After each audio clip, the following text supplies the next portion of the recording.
Welcome to the Mojo Market Report. Here's your hosts, Dave Sturchio and Chris Gueci. What's going on, everybody? Welcome to another episode of the Mojo Market Report right here on a Tuesday. It is Tuesday, May the 2nd, 2023. And, of course, your host, Dave Sturchio, Chris Gueci, back in the building for another loaded episode of the Mojo Market Report. I'm going to get it out the way real quick.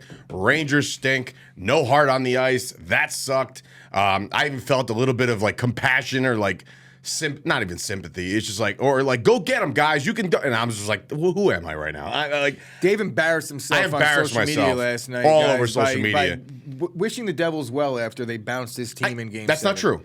Yeah. I wish the Devils fans well. It's even worse. I'm sure you don't like most of them. Most of them don't bother me. They really don't. Like, they don't, like, nobody was texting me after every loss. Like, nobody. Like, one guy was, but it was a back and forth conversation, and it wasn't like, screw you guys. Full-grown adults don't text each other after losses unless you have that type of relationship. So if there is somebody that texts me after a loss, I don't have to, like, fire back at them, but I just don't ever respond, and I delete them. Well, like I said, horrible way to end a season. It's day after elimination Dave Clear here. it. And it's this guy's a big hockey guy over here. But yeah, plenty to get into. Obviously, we don't have to talk about the hockey because the hockey is not covered by Mojo, so Mojo will not get hockey content until hockey's there. And then when hockey's there, I'm sure there'll be plenty of enthusiasts out there to enjoy the Stanley Cup playoffs. Listen, there's nothing like hockey. It's a lot of fun. It's fast. It's high intensity. For me, it's like I'm holding my breath for 60 minutes. It's just a lot, and it's the day after, and it sucks. But in any event, let's talk some NBA, shall we? A lot of two games. Real sport right here. Yeah. 2 games went down yesterday. Obviously, it was game 1 of the Eastern Conference semifinals between the Celtics and the 76ers. Going into this series, I kind of felt like Boston was the better team overall. And then going into the last night's game, when Embiid is ruled out, I'm just like, okay, this is going to be a thing. Like, this will be okay. The Sixers will probably get game 1. The Celtics will probably get game 1. I was going to say, it's like, proven wrong, man. Look. And James Harden, who, by the way, drops 45 last night, I do have to give a little credit to post-game James Harden. Did you see what happened? No. Okay, so here's what happened. It's a story that will hold the test of time. I don't know what people... What is going on in the world today, Dave? You're giving post-game James Harden credit. You're wishing the Devils... I don't even know what's happening right now. I don't feel well all of a sudden. You're right, buddy. Listen, James Harden, after this game... Listen, he has a historic game. You can't take anything away from Tatum. He balls out again. Another great game out of him, 39 points. Just not enough. And Harden, after the game, you see the 76ers win this game without Embiid, and they're throwing like a party on the court. And Harden is yelling at these guys. Go to the you can see his mouth. Go to the locker room. It's one game. Go to the locker room. Like, get over yourselves. Get out of here. Stop. And he has to stick around because I'm sure somebody's going to interview him. I'm going to do the James Harden. I mean... To me, I stay ready. I know. Listen, I'm I'm well aware. Break, bro. I'm well aware that he has a history of not being the best teammate, the best employee. But last night, it showed me something. He balled out. So fair. I gotta say, I'm not gonna hold him accountable for the previous 12, 13 years of him seeming like he doesn't care. And maybe he learned his lesson, and now in his ripe old age of whatever he's at this point.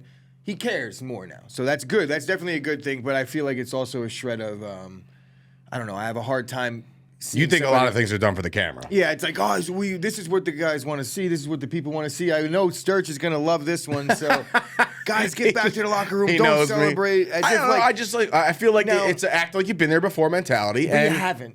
But how many times has James Harden, I mean, he's won playoff series, but James Harden has had a largely very unsuccessful playoff career. I mean, like I said, and maybe that's why. Maybe he's won a game here or there before, and then they blow it. So he had himself a fantastic night. But the 76ers up 1-0 without Embiid, man. Dud game from Harden at least next game. But maybe they get Embiid back. You know what I mean? Yeah. It's like, but I can't believe they were able to pull this off without Embiid. A 4-point win. So Celtics turned the ball over real bad, real late. Yeah, let's not make the mistake here of expecting that just because the Celtics lost game 1 and the Sixers didn't have Embiid, that this isn't going to be a very good winnable series for the Celtics when Embiid gets back. The Celtics are still a very good team. Listen, from this point, you would say, okay, Well, obviously, leg up, 76ers. Let's see if they capitalize. And then, of course, the main event of the night, which is the marquee matchup that we've been kind of touting the Suns as this team to beat because, it is the Nuggets. They are inexperienced. It is the Joker. He's young. You would have a Durant, Booker, and Chris Paul show over there. And again, Booker, he drops 35. They had themselves a game. The fourth quarter, though. The fourth quarter was dominated by the Joker, dominated by Denver. Easy win here, 10-point win. Now, I look at the final score here, 97-87. You're looking at it, you're like, where the hell's the offense? Because if the NBA is doing what they're doing, which is like 120 and above is like a mediocre game at this point, you're looking at this game, and something that Durant said after the game, he said, you hold a team like the Nuggets to 97 points, that's a win. Like, we should be winning that game. So it's just a matter of hitting your shots. The Nuggets, who have not been known for their defense, and then I had a conversation with the Sauce, Kyle Kerms, and he was talking like, well, if you look at the Joker's analytics defensively, there's really not a better center in the league defensively. Bro, he goes 39, 16, and 5. 3. Look, that guy's all I don't know, man. Like, he's going to win MVP again. They're not factoring in the postseason. I'm well aware, but I think he's still going to be the MVP. I still don't think he's going to, based on the politics of the way the NBA works, and it has nothing to do with JJ Redick or anything else for that matter. It has everything to do with that conversation, but yeah. It doesn't. To me, it has more to do with, you have to enter Jokic into a very, very rare era of players. If you're back-to-back-to-back MVPs, you're talking about, like, is he a top 3 player of all time? And he's clearly not. Not yet. Not yet. But still very young. Back-to-back-to-back MVPs, if you look throughout history, no one's done it. Has anybody done it? One player? You would assume that Jordan may have done it? I have no idea, so I could speak out of my ass on this one, but I have no clue if there's anybody back-to-back-to-back MVPs. And I think that that's the sticking point, is that some of these writers, much like baseball, won't do it. Okay. Larry Bird, Wilt Chamberlain, Bill Russell. Okay, Only ones that do it 3 times in a row. So there you go. Larry Bird, Wilt Chamberlain. Wilt Chamberlain, I don't think has many titles, if any. Maybe one, right? I know Bill Russell was a title machine. He won 10 in a row. They did the damn logo after Bill Russell, right? No, that's Jerry West. Jerry West, too. 2 logos now. I'm an ass. But anyway, so look, that series is now 2-0 in favor of Denver. How do the Suns get back into this? Like, is it as simple as hit your shot, you'll be all right? No, it's not. Because now Chris Paul, as predicted, same old Chris Paul. He comes up limp. It's hurts his groin. Who knows? Hit your shots. But Denver's defense is playing well. I mean, look at what they've done. Yeah. You could say the Suns' defense, they played well. But I think that if you're looking at the way this game was played, Denver is dictating the pace. And honestly, it was a tight game. It wasn't like it was a blowout. I pulled away. It was down to the wire. It's just that, in situational basketball, without your point guard, the pick and roll kind of goes away. Right. That's their whole MO. They have to change things up drastically now. The good thing about the Suns is that they have the players and they have the tools that they could kind of refigure things. But losing Chris Paul, I don't know what the injury's like, but it's groin. Offensively, that just off. I know, but I don't know how the depth of the injury. And it's his groin again. I mean, this guy needs to fix his groin. Pause. But, fix your groin there, Chris. The Suns pick and roll. Even Jokic going into the series, they asked him what he thought about how you guys going to stop it. And he said, just pray. You know what I mean? Because there really is no stopping the pick and roll. It's one of the most impossible things. When it's working and they're hitting their shots, it's hard to stop. Chris Paul not being there, he's the best at doing the pick and roll or setting it up. So very, very different look that you're going to get from the Suns, but it could benefit. It could benefit if they just say, hey, you know what, we're just going to we're going to push the action here. Yeah. We'll see. I don't know who's going to take over for the point guard duties. They depleted a lot of their backups and their depth with the KD. And the trades, right, absolutely. 2 games go down tonight. Obviously, the New York Knicks back on the court against the Miami Heat in a must-win. If you want to stay in this series, it's a must-win. When you're the Knicks, it's a must-win. So, like, the Suns could be down 2-0, and I feel like they're not out of it. Clearly, the Chris Paul thing is definitely going to hurt them. But what I will say is the Suns have this firepower to stay within that team and keep that close. The Knicks, while they've been playing all world and things have looked really, really good throughout the course of the year, and they go into the playoffs and they steamroll Cleveland, right? You can't lose game 2. You just can't. And a big part of the game 1 loss was the missed shots. They had look after look after look.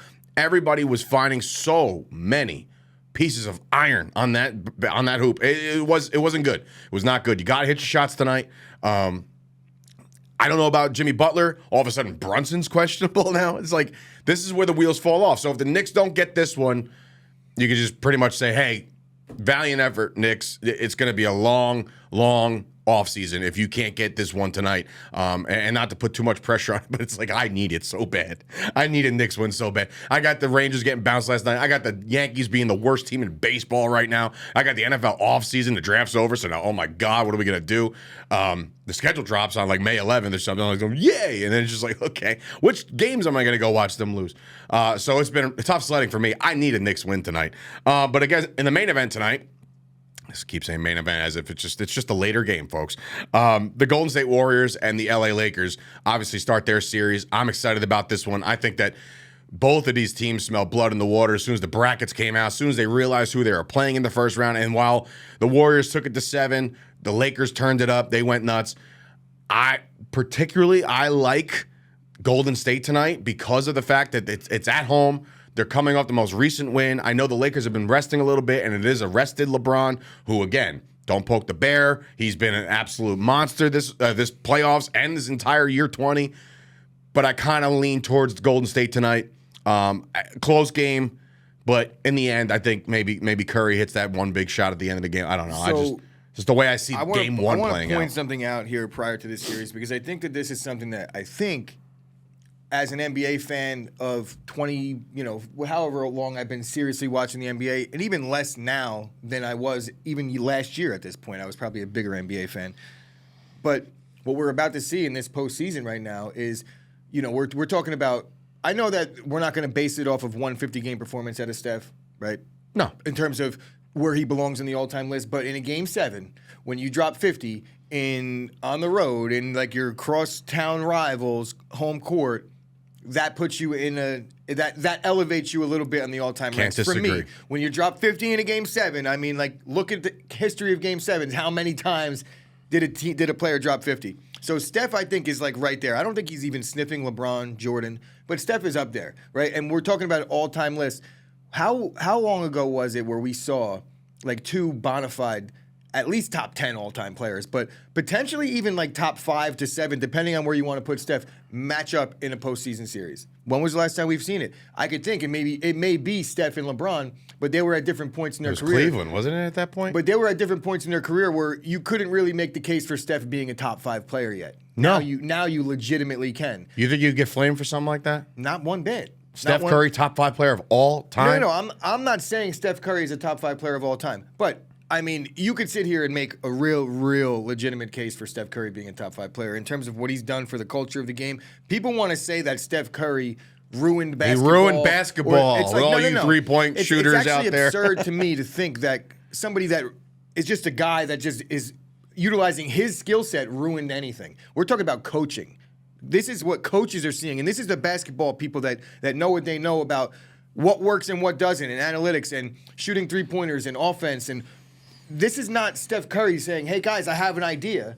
This is a bunch of smart people that have been watching basketball their whole lives and make it a career to analyze these things that are now deciding on how they want to run the team. And the league is taking notice, and the league switched rules and all that, but don't blame Steph. But what that does for Steph's all-time ranks for me is that if we're talking about changing the game and culture, and there's a lot of different things that people like to factor in, and it's like, well, would there be a Jordan? Would there be a LeBron without Jordan? Well, I think that if there's ever a player that's come along that you could compare to Michael Jordan in the sense of change the game in terms of Michael Jordan's playground and all the commercials, everyone wanted to be like Mike. Who wants to be like LeBron right now? Nobody can because you have to be 6'8" and 280. But I'll tell you what, a lot of people want to be like Steph. So what Steph has done elevates him on the all-time list. You think it's easier to be Steph? What do you mean?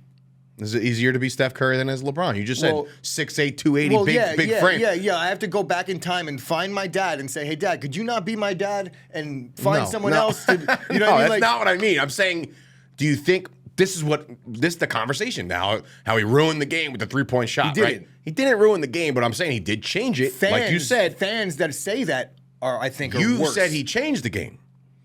Is that how guys would come up now? Learn how to shoot that three-point shot, and you'll have a better chance of being a star in the NBA. It better be. It better be. Okay, but I'm saying there is for every Steph Curry, there's also the Joker. You know what I'm saying? Like Luka. But guess what? Luka is another different breed. Joker's 7 foot. So those things, you have to be a specific thing. Like Luka's not small. No. He's not a 6-footer. And then also, if you really want to get technical, he's a 6-footer. I think you could almost attribute that to the Jordan days too. I've said this over time as well, where if you look at the European influx into the NBA, there was a couple guys that were scattered throughout the Jordan era in the 90s and things like that. Vlade Divac. But when we're talking, Vlade Dottie likes to potty, baby.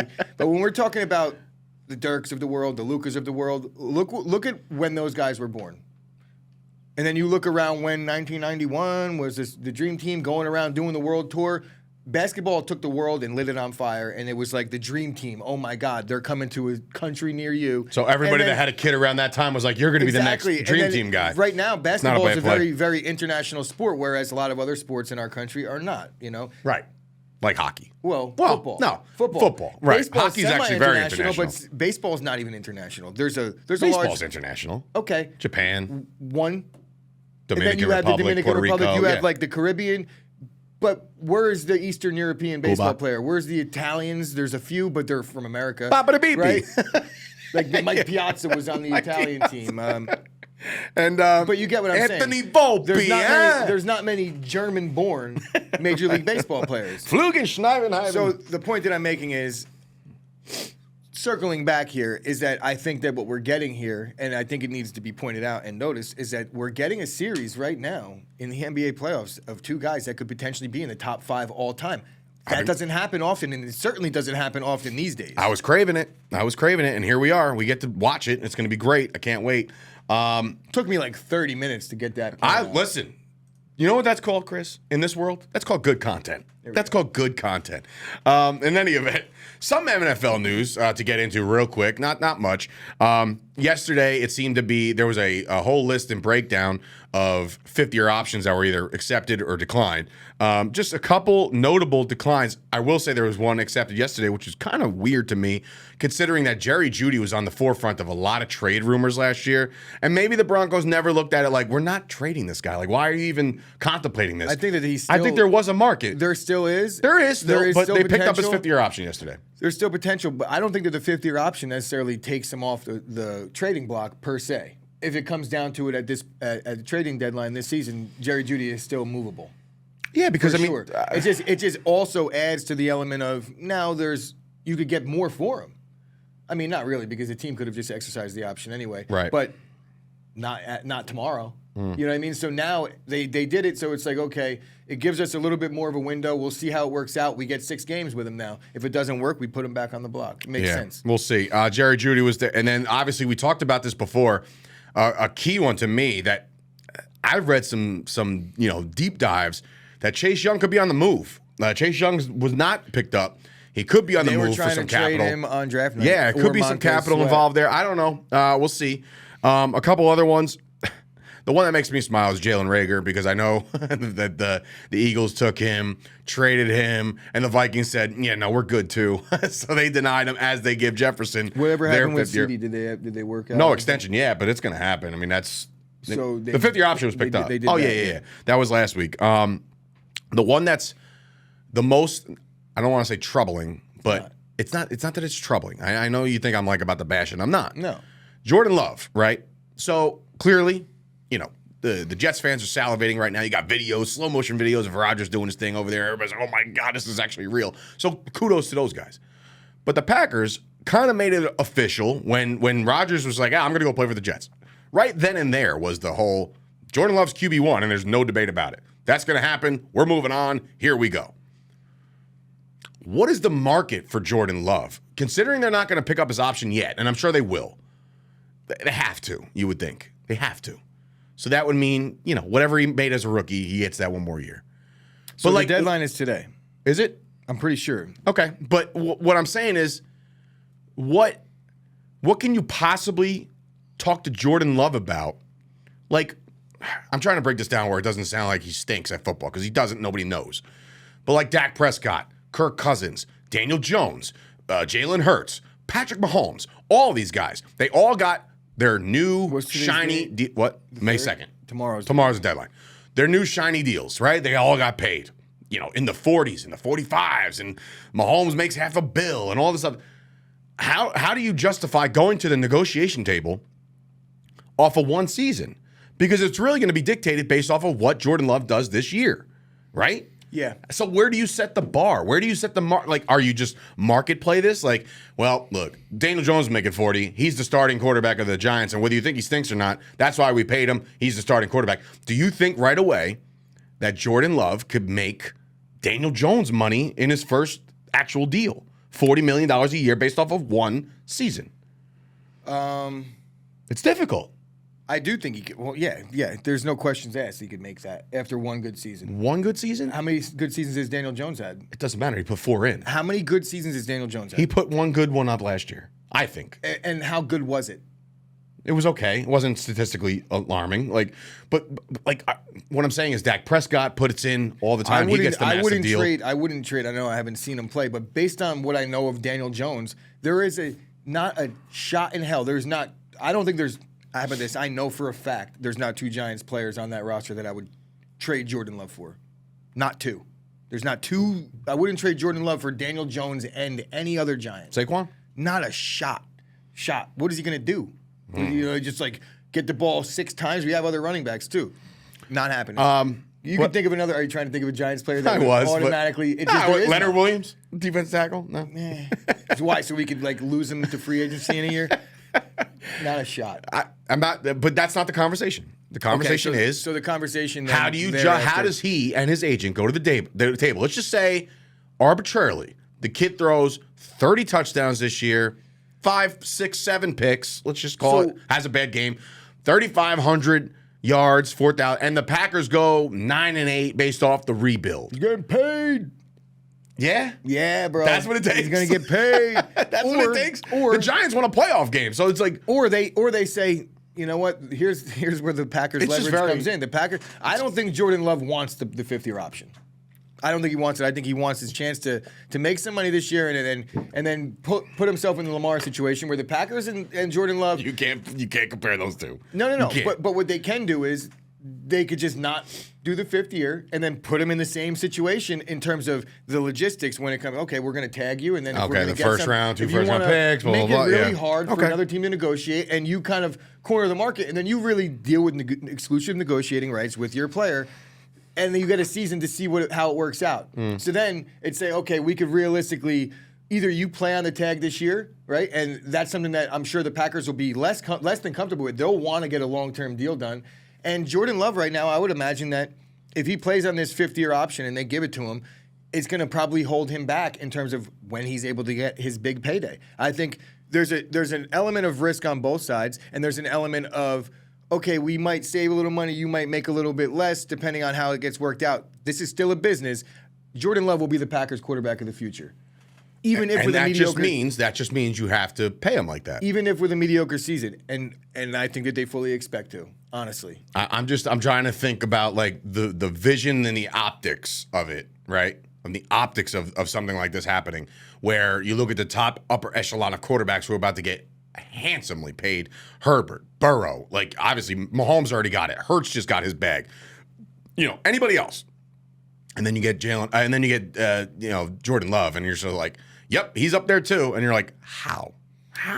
But this goes back to my conversation about Dak Prescott, about being it's the market. It's what you're dictated. I mean, there's no ifs, ands, or buts. If he's your guy, you have to pay him like the guy. There's no way that they're going to sit here and pay him $50 million, $40 million a year until he plays a little bit for them, right? Sure, but a little bit is this year. But at the same time, I'm not arguing. I'm just saying this is where it's at. At the same time, when you've had a kid for 3 years and you've seen him work and you've seen what he could do and you drafted him in the first round, it's not like they have no clue. You get what I'm saying? It's not like they have no clue. I'm going to quote AI here, and we're talking about practice. No. I don't want to hear it. You're throwing against your skill scout team. I don't want to hear. I'm just saying. And what are you talking about, Dave? He's QB2. Shut up, Dave. He's QB2. He is not going against the scout team. If anybody, he ain't even getting reps. If anybody was talking about was Rodgers.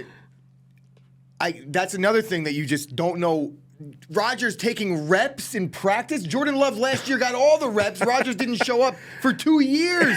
Who's been taking the reps? I'm talking about training camp. I think that's been a problem anyway, where it's like Jordan Love's been taking all the reps, then Rodgers comes in and he plays. He hasn't shown up, and then all of a sudden he's playing. And then the coaches are probably like, okay, Jordan Love. I'm going based on what I'm hearing the players say. Sure. I'm going based on what I've seen, right? I've only seen a small sample size, but when we're talking about NFL practice for 3 years of a guy that's trying to prove himself, he sat behind Aaron Rodgers. It wasn't like he was like couldn't beat out a scrub. So, all right, just flip this as we wrap things up.